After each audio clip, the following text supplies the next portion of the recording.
Les articulations sont des composantes anatomiques essentielles permettant au corps humain de se mouvoir. Par définition, articulation ou appelée aussi jointure est le mode d'union entre deux ou plusieurs os. Il s'agit en fait d'un ensemble d'éléments assurant la jonction entre les os. Le corps humain possède 400 articulations qu'on peut classer soit selon la forme, la structure ou bien la mobilité. Alors là, d'abord, on va classer les différentes articulations selon leur fonction, c'est-à-dire selon leur mobilité. Alors Bichat a classé les articulations selon la mobilité en 3 catégories. La première, ce sont des articulations immobiles, c'est-à-dire il n'y a pas de mobilité entre les deux os. Articulations semi-mobiles qu'on peut aussi appeler peu mobiles. Et troisième catégorie, ce sont les articulations mobiles. Alors les articulations immobiles sont appelées des synarthroses ou encore articulations fibreuses, vu que les deux pièces osseuses sont réunies par un tissu fibreux structuré en forme de ligament, comme par exemple les sutures du crâne. Les articulations semi-mobiles sont appelées les amphiarthroses. La jonction entre les os est composée du cartilage. Ce sont des articulations dont la mobilité est réduite et elles sont généralement médianes, comme par exemple la symphyse pubienne ou encore les articulations intervertébrales.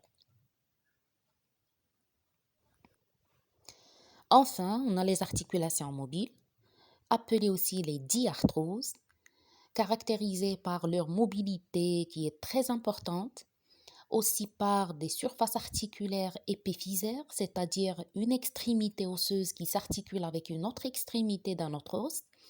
Ces extrémités sont recouvertes de cartilage, ils ont des formes géométriques spéciales, séparées par une cavité articulaire et unies par des moyens d'union, à savoir des ligaments, des tendons. On peut aussi appeler les diarthroses des articulations synoviales parce qu'elles sont composées d'une structure synoviale ou bien d'une membrane synoviale et ils contiennent du liquide synovial aussi. Donc la mobilité de ces articulations implique l'action des muscles, des ligaments, des tendons et aussi des os. Les diarthroses sont les articulations des membres et aussi de certaines pièces de l'axe rachidien et elles restent indispensables pour nos mouvements, nos déplacements et aussi nos gestes. Alors rappelons les différentes parties constituantes d'une diarthrose. Ce type d'articulation met en contact deux épiphyses osseuses ou bien deux extrémités qui sont recouvertes de cartilage. Il s'agit d'un encroûtement blanc, bleuté, adhérent à l'os et ne peut en être séparé que par grattage. Le cartilage est souple, élastique et il est nourri et lubrifié par le liquide synovial, favorisant ainsi le glissement des surfaces articulaires. Certaines articulations synoviales possèdent d'autres structures fibrocartilagineuses, jouant le rôle d'aider une meilleure congruence des surfaces articulaires ou des fois l'égalisation des pressions subies par le cartilage. Les uns sont marginaux, les bourrelets annulaires, marginaux c'est-à-dire situés à la périphérie des surfaces articulaires, comme par exemple le bourrelet de l'articulation scapulo-humérale. Les autres sont intra-articulaires, c'est-à-dire situés à l'intérieur de l'articulation. Ce sont les ménisques, comme par exemple les ménisques de l'articulation du genou ou encore celui de l'articulation temporo-mandibulaire. Les deux extrémités osseuses ou bien les éléments précités sont réunis par un manchon fibreux, une enveloppe qui doit réunir les deux extrémités. C'est la capsulo-synoviale qui est doublée à l'intérieur par la membrane synoviale et renforcée par les ligaments. La capsule est formée de deux couches contenant deux types de tissus. La couche externe est composée d'une membrane fibreuse résistante formé de tissus conjonctifs denses et réguliers et fixés au périos des os adjacents. Il renforce l'articulation et empêche les os de se séparer, surtout lorsqu'ils sont soumis à une traction. La deuxième membrane, dite synoviale, elle est constituée d'un tissu conjonctif lâche et elle tapisse l'intérieur de la membrane fibreuse. La capsule est renforcée par les ligaments. Les uns sont actifs. Il s'agit des tendons périarticulaires qui s'adhèrent plus ou moins à la capsule articulaire et qui provient des muscles moteurs de l'articulation. Les autres sont passifs. Il s'agit là des groupements de fibres capsulaires orientés selon le sens des forces de traction et d'arrêt des mouvements articulaires. Ce sont des ligaments de contention, mais aussi de limitation de certains mouvements. La synoviale, c'est une membrane fine qui prend son insertion au voisinage immédiat des surfaces articulaires et de là, en tapissant l'os sans y adhérer, elle va rejoindre la capsule au niveau de son insertion sur les épiphyses. La membrane synoviale sécrète le liquide synovial ou la synovie. Il s'agit d'un liquide visqueux semblable aux jaune d'œuf qui occupe l'espace libre virtuel à l'intérieur de la capsule. La synovie provient principalement du sang qui circule dans les capillaires de la membrane synoviale et l'acide hyaluronique et ainsi que les glucoprotéines que renferme la synovie lui confèrent cette consistance visqueuse. Passons maintenant à la deuxième classification articulaire. C'est la classification selon la forme des épiphyses ou bien des surfaces articulaires. La loi biologique générale indique qu'il y a constamment une relation entre, d'une part, la forme des surfaces articulaires ainsi que l'orientation et la solidité des ligaments, et d'autre part, la fonction de l'articulation considérée. Alors rappelons que cette classification intéresse les diarthroses dont nous venons d'étudier les différentes parties constituantes. Alors là, on va classer les articulations en deux catégories. On a les articulations discordantes, donc il n'y a pas d'adaptation entre les formes des surfaces articulaires comme vous le voyez, et les articulations concordantes. Ce sont des articulations dont les surfaces articulaires toujours en contact. Ils ont des formes géométriques en parfaite entente et très bien accordées.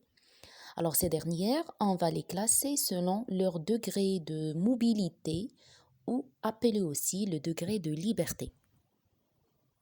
Alors par définition, le degré de liberté, c'est la faculté que possède un levier osseux de se déplacer dans un plan par rapport à un axe. Autrement dit, c'est la possibilité que possède une articulation de se mouvoir et d'avoir un certain nombre de mouvements. Selon leur degré de mobilité, on peut classer les diarthroses en trois groupes. Le premier contenant des articulations à 1 degré de liberté, d'autres à 2 degrés de liberté et d'autres enfin à 3 degrés de liberté. Les articulations ayant 1 degré de liberté permettent un seul mouvement dans un seul plan par rapport à un seul axe. Donc, on peut aussi les appeler des articulations uniaxiales. Le corps humain possède 2 types d'articulations dont la forme permet un seul mouvement. Ce sont les trochoïdes et les trochléennes. Les trochoïdes, dont l'axe est longitudinal, et les surfaces articulaires sont constituées par un cylindre osseux tournant sur son axe dans un anneau ostéofibreux formé par une autre cavité osseuse. L'exemple type, c'est l'articulation radio-ulnaire proximale ou la radio-cubitale supérieure, assurant les mouvements de pronation-supination de l'avant-bras. Le deuxième type des articulations uniaxiales, ce sont les trochléennes ou trochléarthroses, dont l'axe est transversal et les surfaces articulaires sont représentées d'un côté par une poulie appelée trochlée et l'autre côté par de petites cavités articulaires séparées par une crête répondant à la gorge du poulie. comme par exemple l'articulation huméro-ulnaire, qui est une sorte de charnière permettant les mouvements de flexion-extension du coude. La deuxième catégorie des diarthroses, ce sont les articulations à 2 degrés de liberté, permettant deux mouvements, dont deux plans et par rapport à deux axes. Appelé aussi biaxial, le corps humain possède là aussi deux types d'articulations dont la forme permet deux mouvements. Ce sont les condyliennes et les articulations en selle. Les condyliennes, dont les surfaces articulaires sont des segments d'ellipsoïdes, représentés d'un côté par une tête plus ou moins allongée, donc convexe, et de l'autre part par une cavité concave, comme par exemple l'articulation radio-carpienne. Le deuxième type, ce sont les articulations en selle, appelées ainsi vu que les deux pièces osseuses en présence peuvent être comparées aux attitudes respectives du périnée et des cuisses d'un cavalier sur sa selle. Donc appelées aussi articulations par emboîtement réciproque. Les surfaces articulaires sont inversement convexes et concaves dans deux plans orientés perpendiculairement l'un à l'autre. L'exemple type dans notre corps, c'est l'articulation trapézo-métacarpienne du pouce. Enfin, on a les articulations à 3 degrés de liberté et là, on a un seul type, ce sont les énarthroses, dont les surfaces articulaires sont formées d'un côté par une tête et de l'autre côté par une cavité, appartenant l'une et l'autre à un segment de sphère. Alors, la forme sphéroïde permet 3 mouvements, dont 3 plans par rapport à 3 axes. C'est pour ça qu'on peut aussi appeler ces articulations triaxiales. Et l'exemple type, c'est l'articulation scapulo-humérale ou bien la coxofémorale autorisant 3 types de mouvements.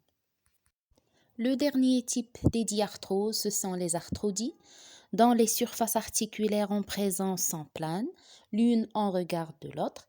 Donc à ce niveau, il n'y a ni d'axe ni de plan de mouvement nettement matérialisé, mais il s'agit surtout de mouvements de glissement, de bâillement ou de pivotement, mais toujours de faible amplitude. Comme par exemple les articulations des os du carpe ou du médio-tarse. Alors, après avoir identifié les différentes classifications des articulations, on va essayer de répartir ces différents types articulaires dans l'organisme. Les membres supérieurs sont reliés au tronc par les épaules. Alors, l'épaule est un complexe articulaire qui est formé par 5 articulations, dont 3 sont vraies. L'articulation sternoclaviculaire ou bien sternocostoclaviculaire, qui est une articulation en selle ou par emboîtement réciproque, uniant l'extrémité sternale de la clavicule avec le sternum. On a aussi l'articulation acromioclaviculaire. C'est une arthrodie qui relie l'acromion avec l'extrémité acromiale de la clavicule. Et finalement, l'articulation gléno-humérale ou bien scapulo-humérale qui est une énarthrose. Le coude met en présence deux articulations. Une externe, c'est l'articulation huméro-radiale, c'est une condylienne, et l'autre interne, c'est l'huméro-ulnaire ou bien l'humérocubital type trochléenne. Ajoutons à ceci l'articulation radiocubitale supérieure ou bien la radio-ulnaire proximale qui est de type trochoïde. Au niveau du poignet, on a l'articulation radio-ulnaire distale ou bien la radiocubitale inférieure qui est une trochoïde, la radiocarpienne qui est une condylienne et enfin les articulations des os du carpe entre eux, ce sont des arthrodies.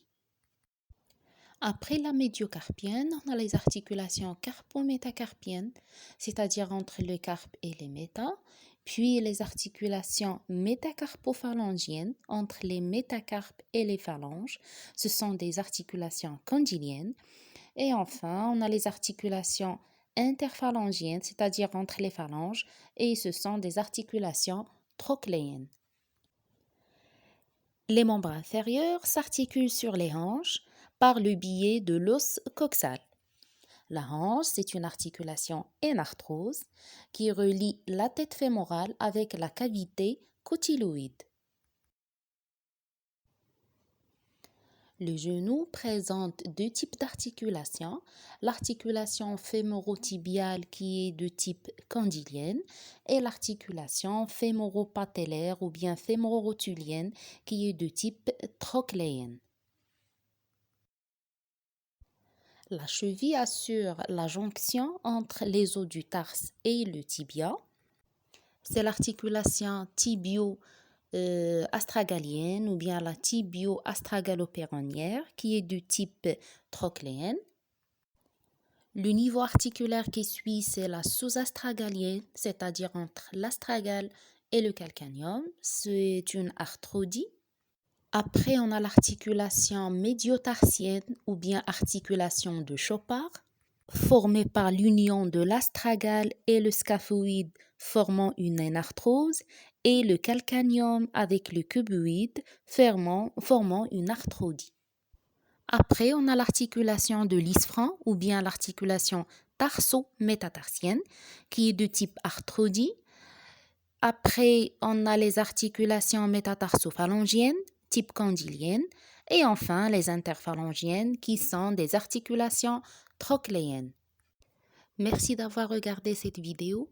J'espère que vous en avez tiré profit. N'hésitez surtout pas de me laisser vos remarques, vos commentaires. Ça me fera énormément plaisir. Et à très bientôt sur votre chaîne Espace Kiné.